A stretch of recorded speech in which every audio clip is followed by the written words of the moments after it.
Mafia ব্যবসায়ীদের কোন দল হইতে চাই না। আমরা চাই যেই দল আপনার কথা বলবে, আপনার সমস্যার কথা বলবে এবং আপনার সমর্থনে যেই দল পরিচালিত হবে। জাতীয় নাগরিক পার্টি গণ অভ্যুত্থানের মধ্য থেকে তৈরি হওয়া সেরকম একটি দল।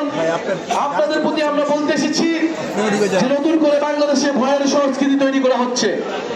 বাংলাদেশে কথা বলতে গেলে থামিয়ে দেওয়ার চেষ্টা করা হচ্ছে, প্রশাসনকে দলীয়করণ করার চেষ্টা করা হচ্ছে। আমরা বলতে চাই এই ধরনের ষড়যন্ত্র করে, এই ধরনের পায়তারা করে কোনো লাভ হবে না।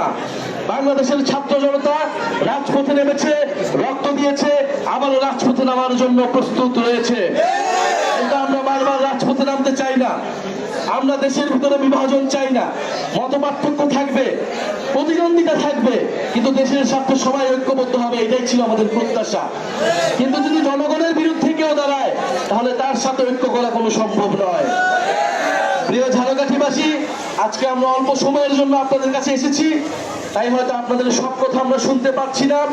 আজকে যারা উপস্থিত রয়েছেন, আলেম সমাজের যারা উপস্থিত রয়েছেন, আমাদের মা বোনেরা যারা উপস্থিত রয়েছেন, বৈষম্য বিরোধী ছাত্র আন্দোলন, বিপ্লবী ছাত্র তরুণরা যারা উপস্থিত রয়েছেন, এবং জাতীয় যুব শক্তি, জাতীয় শ্রমিক উইং এবং জাতীয় নাগরিক পার্টির নেতৃবৃন্দ, সবাইকে ধন্যবাদ জানাচ্ছি। ইনশাআল্লাহ আমরা ঝালকাঠিতে আবারও ফেরত আসবো। ঝালকাঠিবাসীর পক্ষে জাতীয় নাগরিক পার্টি থাকবে, এদেশের ছাত্র তরুণরা দাঁড়াবে। আসসালামু আলাইকুম।